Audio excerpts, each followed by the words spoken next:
rin po siguro ni Doc Tanyag. Pero isasoli ko din po to. Alam mo, Annalyn, parang naninibago ako sa'yo. Parang ngayon lang kita nakitang malungkot. Okay lang po ako. Doc, pwede po ba ulit ako magtanong? Oo, ano yan? Ano yan? Magkano po ba ang tuition para maging neurosurgeon? Kano po ba katagal ng pag-aaral? Alam mo, natutuwa talaga ako sa'yo. Alam mo, magastos siya. Depende kasi yan sa university. So, okay, nag-pre-med ako, nasa mga 1.3 million. Tapos, yung med proper ko, 4 years yun, nasa, lagay mo na 1.5 million. Wala pa yung libro doon, ha? Ano siya? Una na muna ako, may chichikin pa ako. Sige po. Sorry, babe. Hirap ng parking. Oh. Oh, wait. Annalyn, ano, kamusta? Kamusta nanay mo? Nasa loob po, Sir Michael. Oh, sige, puntahan ko siya doon. Babe, you wanna join me? No, I'll stay with Annalyn. Kwentuhan muna kami. Okay. Oh, balik ako, ha?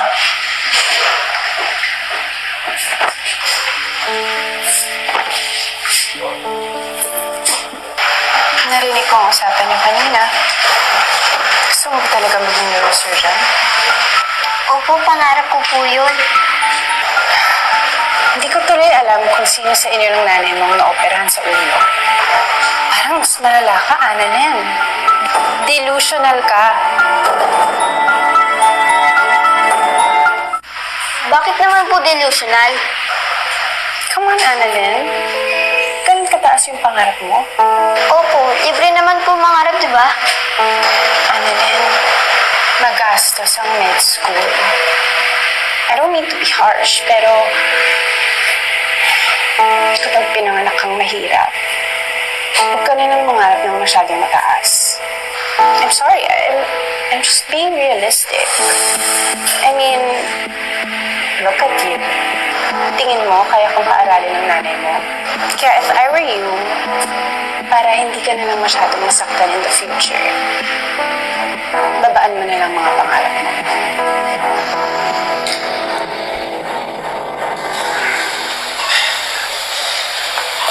Annalyn, wala eh. Natutulog yung nanay mo. Pakisabi na lang sa kanya, dumaan kami, ha? Uy. Ba't ganyan ang itsura mo?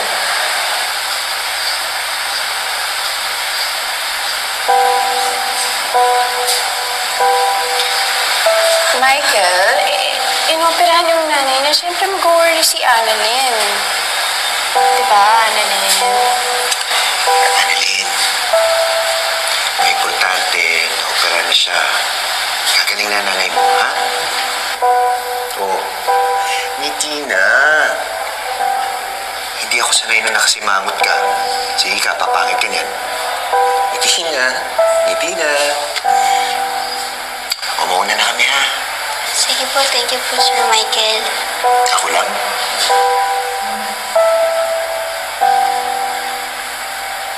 Thank you po, Ma'am Hazel.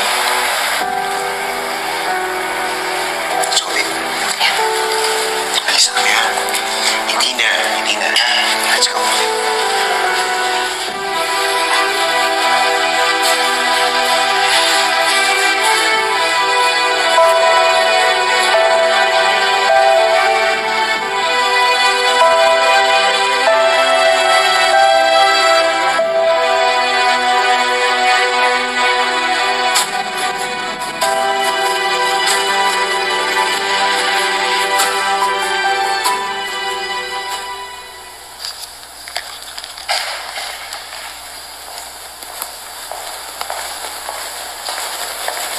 Hi, Mom.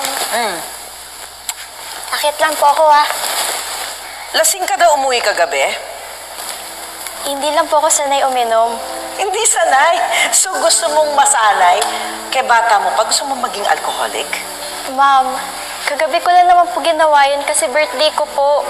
may party and my friends wanted me to have a drink. It's not gonna make me an alcoholic. Pero sana, hindi ka nakikita ng daddy mo na lasing. Hindi naman po siya nagalit kagabi. Hindi nga nagalit. But I am sure he is disappointed in you. Binibigyan mo lang ang sarili mo ng mga bagay na ma-upset ang dad mo sa'yo. Mom, You better become the best neurosurgeon. If not, you will become nothing.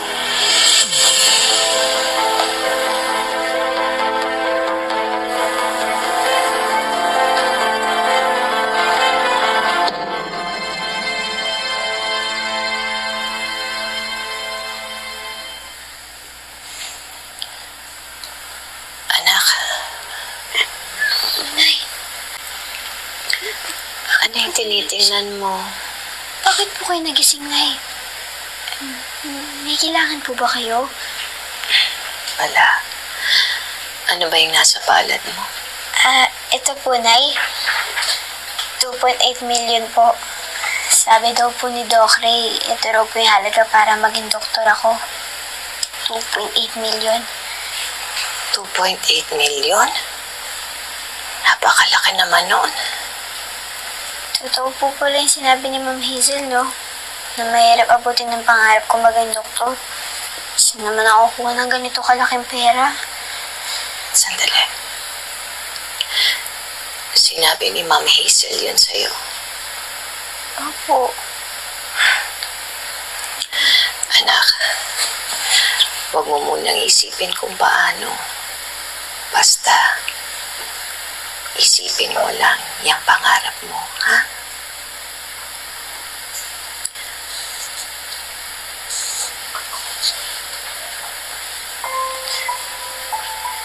Para sa'yo to.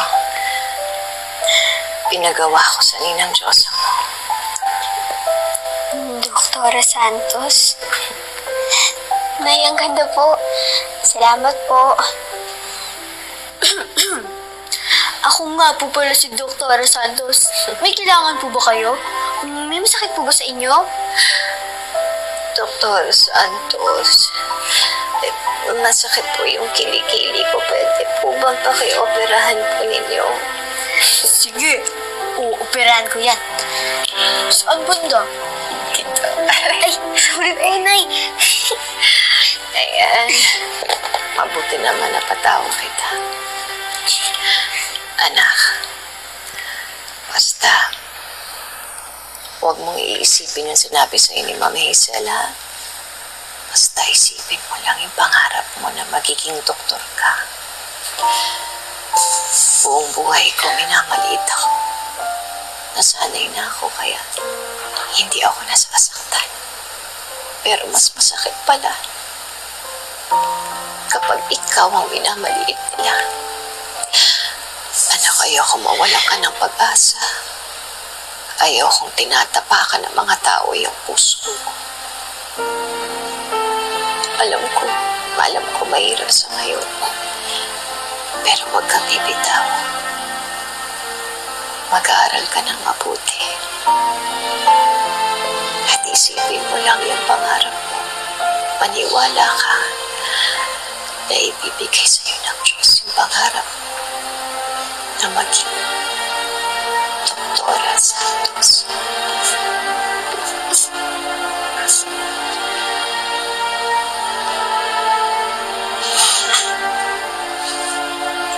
I got you, anak.